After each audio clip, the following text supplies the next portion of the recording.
Good morning to all of you.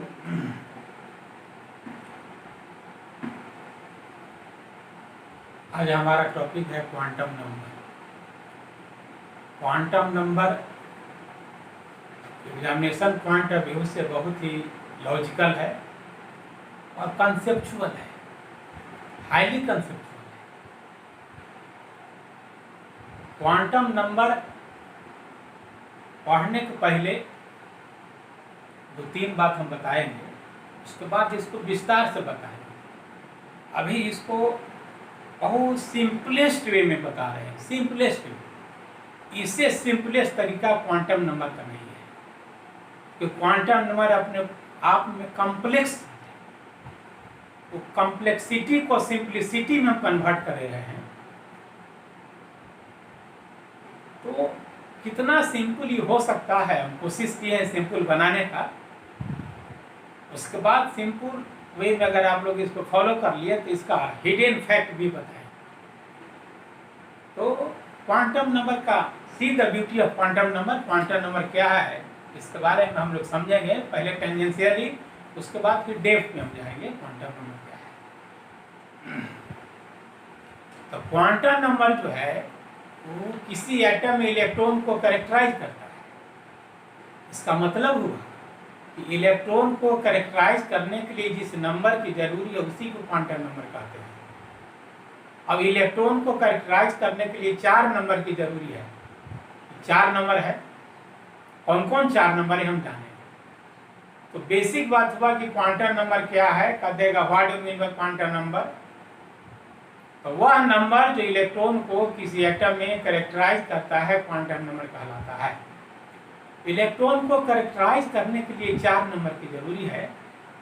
तो 4 number कौन कौन है? पहला है प्रिंसिपल क्वांटम नंबर, दूसरा है एजीमुथल क्वांटम नंबर, तीसरा है मैग्नेटिक क्वांटम नंबर और चौथा है स्पिन क्वांटम नंबर। इसको बहुत ही सिंपलेस्ट तरीका से बताने की कोशिश किया गया है।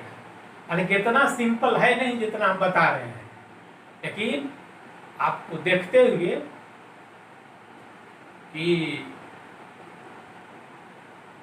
इससे थोड़ा सा लोग फ्राइटेंड हो जाता है क्वांटम नंबर से। क्वांटम नंबर सुनने से ही फ्राइटेंड हो जाता है। तो फ्राइटेंड को थोड़ा सा हम रिलैक्स करने के लिए इसको सिंपल भाषा में बताए हैं। उसके बाद फिर इसका हिडन फैक्ट बताएंगे। तो 1 बाय 1 हम लोग स्टार्ट करते हैं क्वांटम नंबर का। फर्स्ट स्टार्ट करेंगे प्रिंसिपल क्वांटम नंबर। 1 बाय 1 हम लोग इसको देखेंगे कि क्वांटम नंबर क्या है। एक एक करके देखिएगा। बहुत सिंप्लिसिटी इसमें यूज किया गया है, इतना सिंपल है anyone can understand quantum number. तो पहला हम प्रिंसिपल क्वांटम नंबर को हम लोग स्टार्ट करेंगे। Principal quantum number,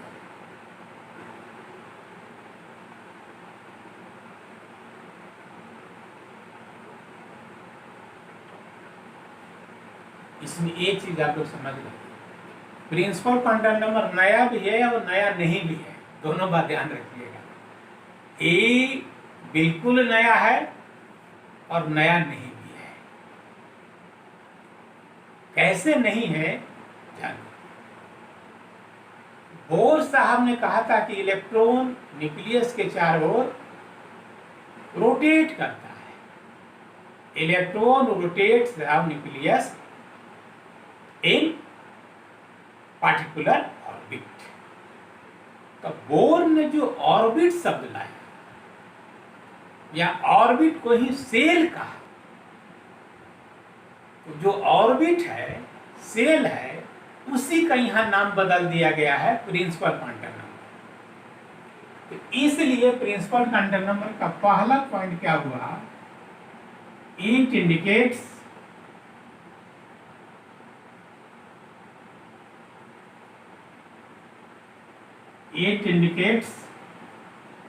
cell. Cell के बारे में जानकारी देता है, या सेल को ऑर्बिट भी कहते हैं। हम कह सकते हैं कि प्रिंसिपल क्वांटम नंबर क्या जानकारी दिया? तो सेल की जानकारी दिया। क्या जानकारी दिया? ऑर्बिट की जानकारी दिया। अब यहां पर थोड़ा सा हम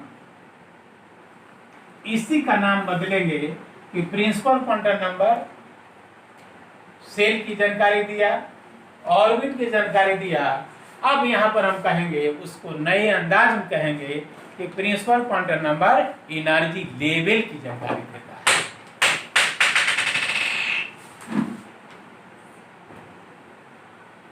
एनर्जी लेवल, तो यहाँ पर सेल ऑर्बिट का ही नाम हो गया है एनर्जी लेवल। इसका मतलब हो गया कि अगर प्रिंसिपल क्वांटम नंबर हमको पता है तो यह पता हो जाएगा कि एनर्जी इलेक्ट्रॉन किस सेल में है। अगर प्रिंसिपल क्वांटम नंबर 1 है मतलब इलेक्ट्रॉन फर्स्ट सेल में है, प्रिंसिपल क्वांटम नंबर 2 है तो इलेक्ट्रॉन सेकंड सेल में है, प्रिंसिपल क्वांटम नंबर 3 है तो इलेक्ट्रॉन थर्ड सेल में है। इसी प्रकार प्रिंसिपल क्वांटम नंबर से हमको जानकारी हो जाएगा कि इलेक्ट्रॉन किस सेल में है। हम कहेंगे प्रिंसिपल क्वांटम नंबर 5 है मतलब इलेक्ट्रॉन 5वां सेल में रोटेट कर रहा है।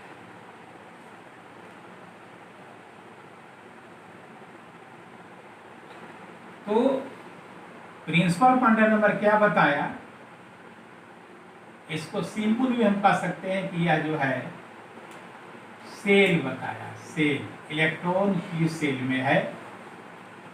और इसी को कह सकते हैं कि एनर्जी लेवल बताया, इलेक्ट्रॉन किस एनर्जी लेवल में। यह नाम बदला हुआ है, चीज वही है लेकिन नाम बदला हुआ, सिंपल वे में कर रहे हैं, इसलिए ज्यादा भी हिडन बात यहाँ पर नहीं ला रहे। तो प्रिंसिपल क्वांटम नंबर सेल की जानकारी दिया। दूसरा जानकारी दिया कि इलेक्ट्रॉन जिस सेल में घूम रहा है वह न्यूक्लियस से कितना दूर है। तो यह रेडियस को भी जानकारी देगा, तो जिस सेल में घूम रहा है उसका रेडियस क्या है उसका भी जानकारी दिया। अब इलेक्ट्रॉन जिस सेल में घूम रहा है उसका रेडियस की जानकारी दिया। अब सबसे इसका जो इंटरेस्टिंग पॉइंट है, प्रिंसिपल क्वांटम नंबर उस सेल का एनर्जी भी बताता है, एनर्जी। तो एनर्जी प्रिंसिपल क्वांटम नंबर क्या बताया, सेल बताया, रेडियस बताया, एनर्जी बताया। या वह सभी पैरामीटर जो एन पर डिपेंड करता है वो सभी बताएगा। अब 1 बाय 1 हम देखेंगे। और देखिए ध्यान दीजिएगा, इफ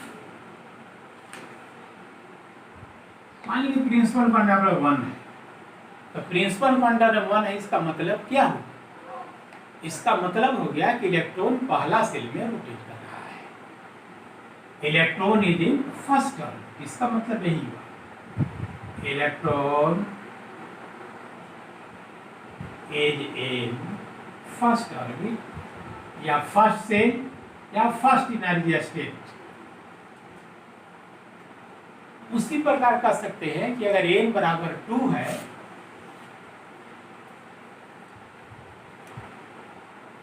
n बराबर 2, इसका मतलब क्या होगा, n बराबर 2 का मतलब क्या होगा ये तो आप लोग सोच लिए होंगे। इसका मतलब है कि एनर्जी सेकंड ऑर्बिट में है, इलेक्ट्रॉन सेकंड ऑर्बिट में है, electron is in second orbit, electron is in second orbit.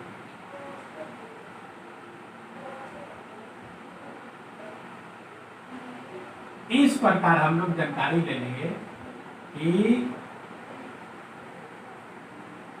अगर n हमको पता है तो यह पता हो जाएगा कि इलेक्ट्रॉन किस ऑर्बिट में है। n बराबर 5, electron is in fifth orbit, n बराबर 6, electron is in sixth. Second point, radius. यह रेडियस ऑफ ऑर्बिट भी बताता है, रेडियस ऑफ ऑर्बिट। इसको थोड़ा सा बहुत केयरफुली ढंग से ध्यान देना है। रेडियस ऑफ ऑर्बिट, इलेक्ट्रॉन जिस ऑर्बिट में है न्यूक्लियस से उसका डिस्टेंस क्या है उसको भी जानकारी दिया, रेडियस ऑफ ऑर्बिट।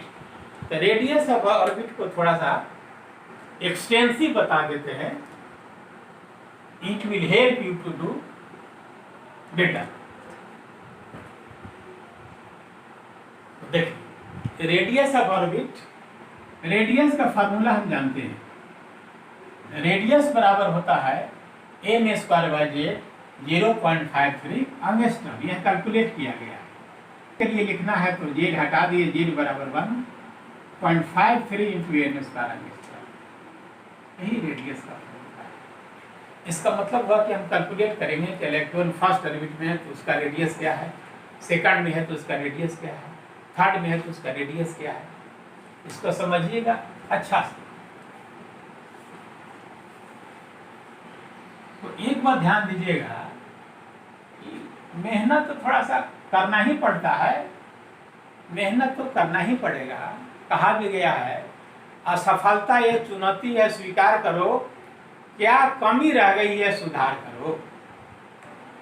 बिना कुछ किए जय जयकार नहीं होती, अब कोशिश करने वालों के कभी हार नहीं होती। तो कोशिश आपको करना पड़ेगा। You should work more, it will help you two bit, nothing is impossible. तो हम कोशिश करेंगे रेडियस का, माने फर्स्ट ऑर्बिट है तो n बराबर 1, तो r1 हमारा हो जाएगा 0.53 इंटू 1 स्क्वायर। उसी प्रकार सेकंड ऑर्बिट का रेडियस हम निकालेंगे, r2 बराबर, तो n बराबर 2 हो जाएगा, ठीक हो जाएगा, 4 से हो जाएगा मल्टीप्लाई ना 2 स्क्वायर, 0.53 इंटू 4, आई बराबर हो जाएगा 2.12 स्क्वायर।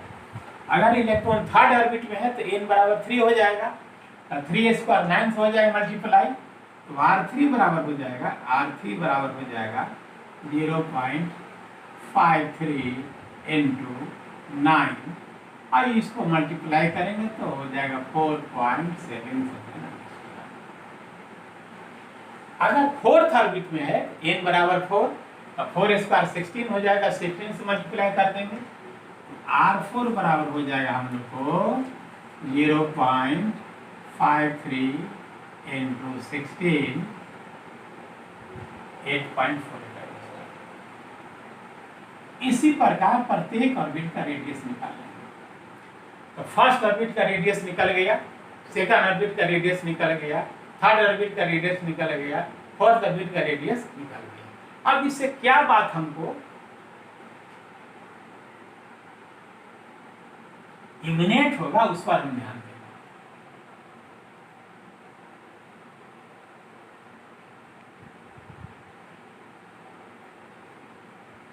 रेडियस न्यूक्लियस है, मान लीजिए फर्स्ट ऑर्बिट है, ये सेकंड ऑर्बिट है, ये थर्ड ऑर्बिट है, ये फोर्थ ऑर्बिट है। इस पर थोड़ा सा ध्यान दीजिएगा। अभी हम कैलकुलेट कर चुके हैं कि फर्स्ट ऑर्बिट का रेडियस क्या है, हम कैलकुलेट कर चुके हैं। इसका रेडियस होता है 0.53। सेकंड ऑर्बिट का रेडियस क्या होता है, इसका रेडियस होता है 2.12। थर्ड ऑर्बिट का रेडियस क्या है, 4.77। थर्ड ऑर्बिट का रेडियस हम निकाल दिए 4.7।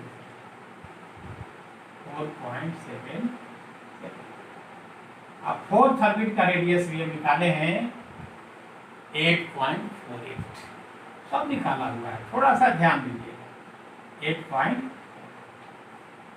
अब यहाँ पर ठीक है, रेडियस हम निकाल दिए। अब इसमें हम लोग ध्यान नहीं दिए हैं, आप लोग ध्यान दीजिएगा कि रेडियस निकालने से हमको आखिर इसमें क्या चीज है जो कि हिडन फैक्ट हमको पता चला। तो यहाँ पर हम क्या करेंगे, पर देखिए फर्स्ट ऑर्बिट और सेकंड रेडियस अगर पता हो गया तो फर्स्ट और सेकंड के बीच का हम डिस्टेंस निकाल लेंगे। सेकंड का डिस्टेंस सेकंड माइनस फर्स्ट की गैप बता देगा, तो ये हो जाएगा 9, 5, 1.5। इसका मतलब है कि फर्स्ट ऑर्बिट और सेकंड ऑर्बिट का बीच गैप है 1.5। उसी प्रकार थर्ड और सेकंड का गैप हम निकालेंगे, थर्ड माइनस सेकंड निकाल देंगे, थर्ड और सेकंड का गैप हम निकाल देंगे 5 to 7। सेकंड और थर्ड का गैप निकल गया 2.6। अब थर्ड और फोर्थ गैप निकालेंगे, फोर्थ माइनस थर्ड कर देंगे। इसको देखिएगा तो क्या निकलता है,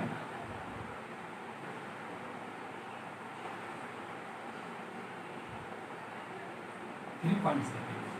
तो वहां पर एक बात आप लोग देख रहे हैं कि जैसे जैसे ऑर्बिट बढ़ता है, ऑर्बिट का बीच गैप बढ़ता है।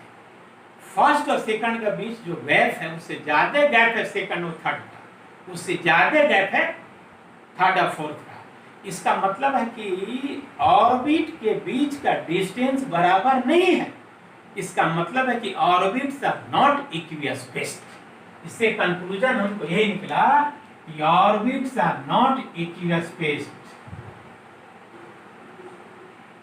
Orbits are not equispaced. बहुत इंटरेस्टिंग पॉइंट निकलना है। ऐसे हम लोग फिगर बना देते हैं, देखने में बराबर लगता है कि बराबर नहीं, ऑर्बिट आर नॉट इक्विस्पेस्ड।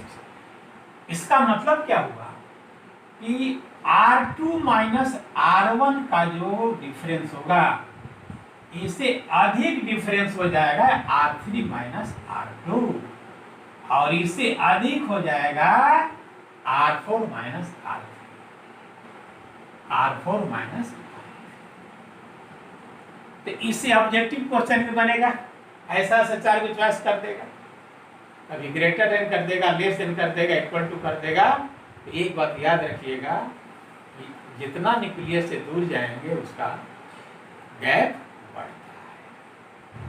अब नेक्स्ट पॉइंट, तो पहला हुआ कि प्रिंसिपल क्वांटम नंबर सेल बताया, दूसरा हुआ कि प्रिंसिपल क्वांटम नंबर सेल जो है उसका रेडियस क्या हो बता दिया, और तीसरा सबसे crucial point, significant point, thrilling point, interesting point है एनर्जी। इलेक्ट्रॉन जिस ऑर्बिट में है उसका एनर्जी क्या है। तो अब हम देखेंगे एनर्जी ऑफ ऑर्बिट। बोर का सेकंड थ्योरी में भी बता दिए हैं, लेकिन यहां भी हल्का सा थोड़ा चर्चा कर देंगे। Energy of orbit, energy of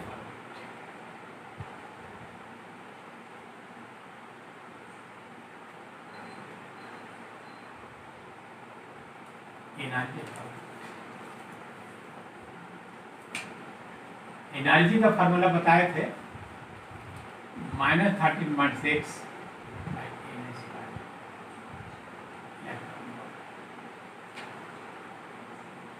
first orbit है, सेकंड ऑर्बिट है, थर्ड ऑर्बिट है, इंफिनिटी है।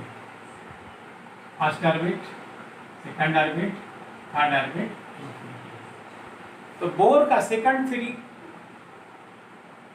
जब पढ़ा रहे होंगे उस समय सब कैलकुलेट किए होंगे, तो हम उस समय बताए थे कि फर्स्ट ऑर्बिट में n बराबर 1 रख दीजिएगा, फर्स्ट ऑर्बिट निकल जाएगा एनर्जी। n बराबर 2 तो सेकंड ऑर्बिट, n बराबर 3 तो थर्ड ऑर्बिट। इस तरह हम निकाले हैं। अब फर्स्ट ऑर्बिट का एनर्जी होता है -13.6 और सेकंड ऑर्बिट की एनर्जी होता है -3.4 और थर्ड ऑर्बिट की एनर्जी होता है -1.5। इसका मतलब है कि इलेक्ट्रॉन न्यूक्लियस से जितना दूर जाएगा उसका एनर्जी बढ़ेगा। इसका मतलब है कि फर्स्ट ऑर्बिट का एनर्जी अगर E1 है, E1 से अधिक एनर्जी होगा E2 का, और E2 से अधिक एनर्जी हो जाएगा E3 का। इसी प्रकार dot dot dot dot dot और सबसे मैक्सिमम एनर्जी हो जाएगा E4। तो एक बात तो देख रहे हैं, मैथमेटिकली तो ठीक है कि इलेक्ट्रॉन न्यूक्लियस से दूर जा रहा है तो उसका एनर्जी बढ़ता है, फिजिकल की एनर्जी बढ़ता है, मैथमेटिकली बढ़ रहा है। लेकिन आपने सोचा है कि आखिर इलेक्ट्रॉन न्यूक्लियस से दूर जाएगा तो एनर्जी क्यों बढ़ेगा। इसका मतलब है इलेक्ट्रॉन न्यूक्लियस से दूर जा रहा है लेकिन इंफिनिटी के करीब जा रहा है। इलेक्ट्रॉन न्यूक्लियस से दूर जा रहा है और इंफिनिटी के करीब जा रहा है, और इंफिनिटी का एनर्जी मैक्सिमम होता है। तो इलेक्ट्रॉन अगर किसी से दूर जा रहा है तो किसी से करीब जा रहा है। इसको हम कह सकते हैं किसी से दूर तो किसी के पास। अगर इलेक्ट्रॉन किसी से दूर जा रहा है मतलब किसी के करीब जा रहा है, अब किसके करीब जा रहा है, इंफिनिटी के करीब जा रहा है, और इंफिनिटी का एनर्जी मैक्सिमम होता है। इसलिए इलेक्ट्रॉन न्यूक्लियस से जब दूर जाता है तो उसका एनर्जी बढ़ता है। तो प्रिंसिपल क्वांटम नंबर क्या बताया, प्रिंसिपल क्वांटम नंबर बताया कि इलेक्ट्रॉन किस सेल में है, इलेक्ट्रॉन जिस सेल में है उसका रेडियस क्या है, अब इलेक्ट्रॉन जी सेल में उसका एनर्जी क्या है, इलेक्ट्रॉन कंटेंट में सेल की जानकारी दिया, रेडियस की जानकारी दिया और एनर्जी की जानकारी दिया। एक चीज और आप लोग इसमें एक बात और ख्याल रखिएगा,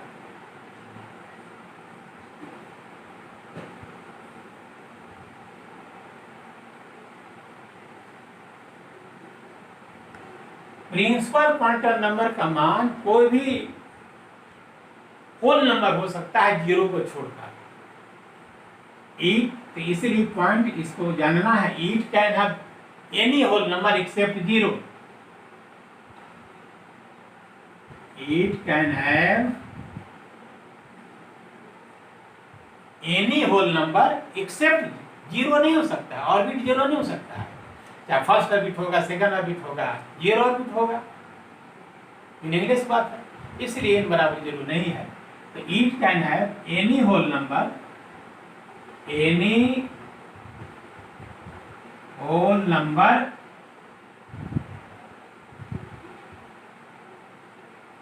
एक्सेप्ट,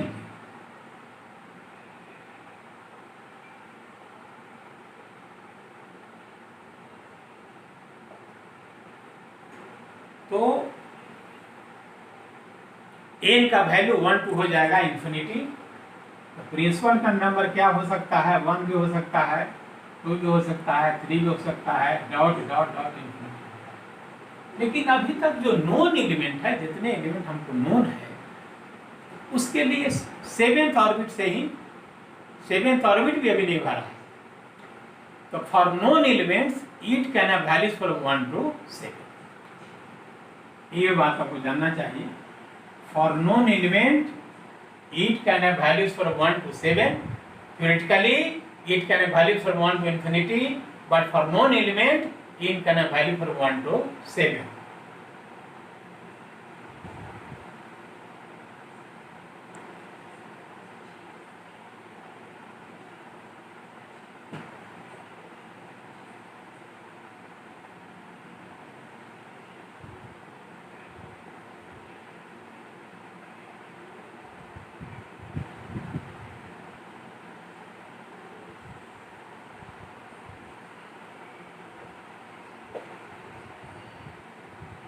सेवेंथ ऑर्बिट हम लोग देखते हैं।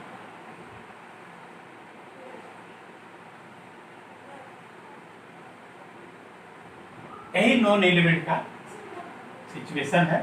1 2 3 4 5 6। प्रिंसिपल क्वांटम नंबर 1 है, मतलब फर्स्ट ऑर्बिट में है, रेडियस भी इसका पता हो जाएगा, एनर्जी भी पता हो जाएगा। सेकंड ऑर्बिट में है, n बराबर 2, सेकंड ऑर्बिट में है रेडियस। तो इस तरह प्रिंसिपल क्वांटम नंबर से हमको पता हो गया सेल, रेडियस, एनर्जी। ये सब तो बात हुआ प्रिंसिपल क्वांटम नंबर का। इसके बाद जो क्वांटम नंबर है उसको आप लोग ज्यादा इंपॉर्टेंट है और उसमें बहुत सारा फैक्ट है। तो दूसरा क्वांटम नंबर जो हम लोग का है वो एजीमुथल क्वांटम नंबर है, उस पर हम लोग थोड़ा सा विस्तार से चर्चा करेंगे और सिंपल वे में चर्चा करेंगे, क्योंकि ये इतना कॉम्प्लेक्स है कि रियल फिगर अगर अभी हम रख देंगे तो थोड़ा सा दिक्कत हो सकता है। इसलिए सिंपलेस्ट वे बताने की कोशिश कर रहे हैं। तो सेकंड